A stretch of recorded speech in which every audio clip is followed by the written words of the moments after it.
Welcome back to How to DIY and Save a Dime. Today we're going to be making some fried okra, some southern fried okra, but it's going to be healthier, guys. We are going to be doing it my way, the healthy way, the way that is better for you instead of eating the white flour and the cornmeal and stuff. Now, granted, I still eat cornmeal if I wanted a certain type of texture.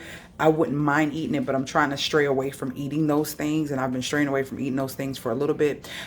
So a lot of these videos are requested, so I make things on request, but I'm trying to stick to doing them differently so that we can be mindful of what we're putting in our bodies. And I love sharing healthier ways and healthier alternatives to eating things that you enjoy. So this is how we're going to do our fried okra. I have a link below that's going to be how to make buttermilk, because those are what you're going to need. So look for that link, a quick and easy link on how to make buttermilk. It's crazy because today someone actually told me that, oh my gosh, I'm so, well, she didn't say that, but she was like, something about, you're a godsend or something, because I needed this, to make my chicken, and all this other stuff. It was more to it, but yeah.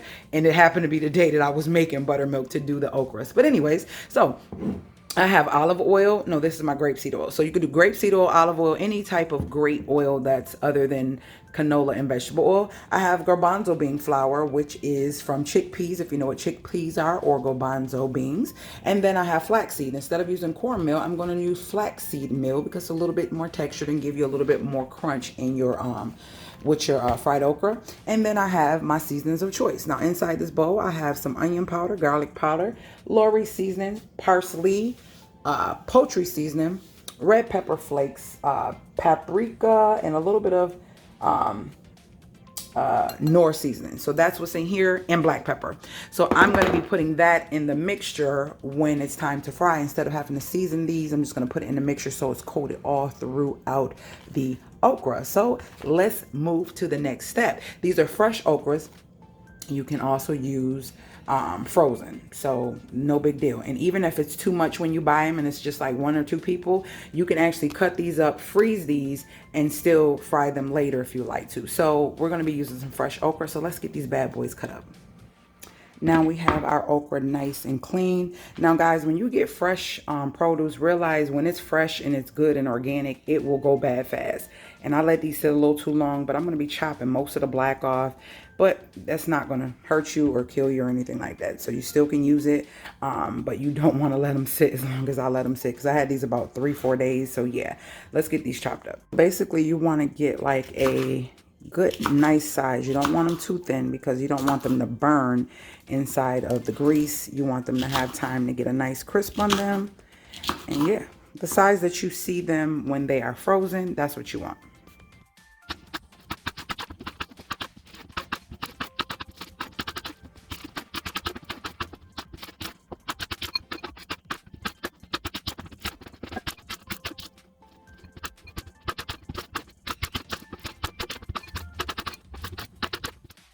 We are all cut up, and you can see the size that we have. That's the size we have. So next thing is to get our grease ready, and we don't need a lot of grease, guys. Let's get over to the stove.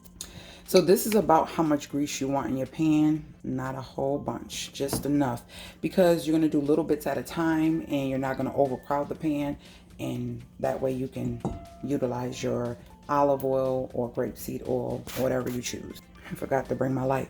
So you want to cut this on like a medium heat. So if you have numbers on your stove, I would say put it at between a 4 and a 6, around in there, about 5, not too high.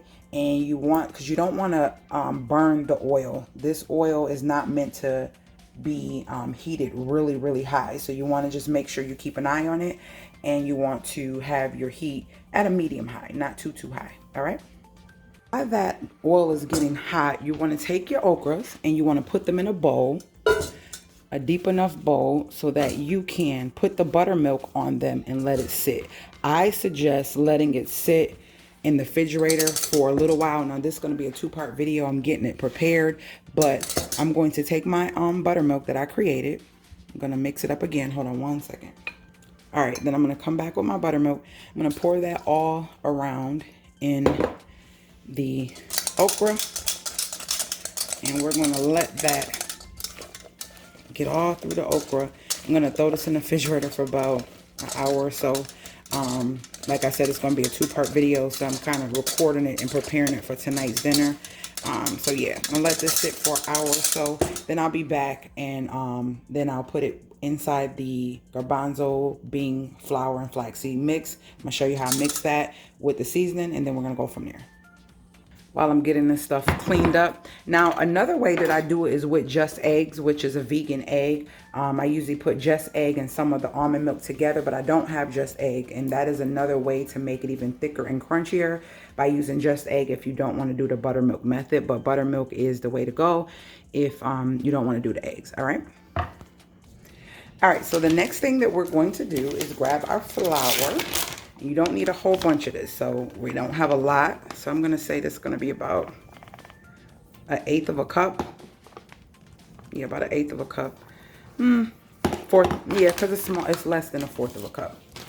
And then we're gonna put flaxseed in here, like that. You can actually put a little bit more of this. That'll be about, I'll say, 1/2 cup. I don't want a whole bunch. And you can see the texture of it. And I'm telling you, that flaxseed is going to make it nice and crunchy, even give it a darker color. Now, we're not going to use all of this. I'm going to put about 1/2 of that in there. And mind you, it's multiple spices. So it's not like it's just one spice that I'm putting in there. And so now when I put the buttermilk concoction inside of here, it is going to grab all of this. All of those seasonings are going to be mixed very, oh, wow, very well within the texture of the actual, very well within the coating of the actual okra. So we're going to set that aside and wait till our okra has sat for a little bit. And let me get this mess up, guys. Get this mess up. So yeah, that's the batter. And let's move on. All right, guys, so it is raining. You probably can hear it. I don't know how much my camera will take away from that, but I have everything mixed up. The flaxseed, you know how I did it a little bit earlier. So I'm gonna take a little bit of these because my grease is getting hot. Don't want to overwhelm my grease. And I'm gonna nicely roll these in here and get them nicely coated, guys. Real nice and coated. And we're gonna shake them off and bring them over to the grease. Let's get over there. All right, so we're gonna shake them off and place them inside this hot grease. These do not take long to cook, guys. They do not take long to cook. So we wanna get them in there for about a good 2-3 minutes. Let them roll around and do their thing. And we will have some fried okra, my dears. Some nice fried crunchy okra with garbanzo beans and flaxseed meal instead of cornmeal. It's gonna be amazing. So let me let these cook and I'll be right back. All right, let's zoom in so you guys can see. Now, see how nice and crunchy these look? I'll let these cook a little longer. And you want to get you a nice napkin. I have a napkin on a little draining thing. It's actually a cookie warmer. And we're going to put those on this once those are done. All right, they are nice and golden. So we're going to take them out and put them on this napkin so that they can drain. These smell so good, guys. Oh my gosh, they smell so good. All right. This is batch number 2. Oh my gosh. But look at this, guys. Look at that. Come on, camera. Act right.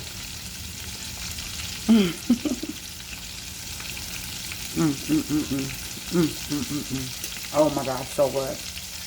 All right, guys, so it is done. And this is what we're having, me and Naya, for dinner tonight. A glazed salmon. If I forget and you want the recipe to that salmon, it is amazing. And that's wild caught salmon that I get freshly sliced and filleted at Whole Foods. And I just buy them by the piece and freeze them and unthaw them when I'm ready to eat them. So yeah, this is the okra. Could you hear it? It is crunchy, like nice and crunchy. And crispy. We are going to dig in. I hope you guys enjoyed this video. Thumbs up if you're new to the channel. And join my family if you're new to the channel. Hit that notification bell so you're notified every time I load a new video. If you have any questions or comments, please leave them below. And I will see you guys later, Gators.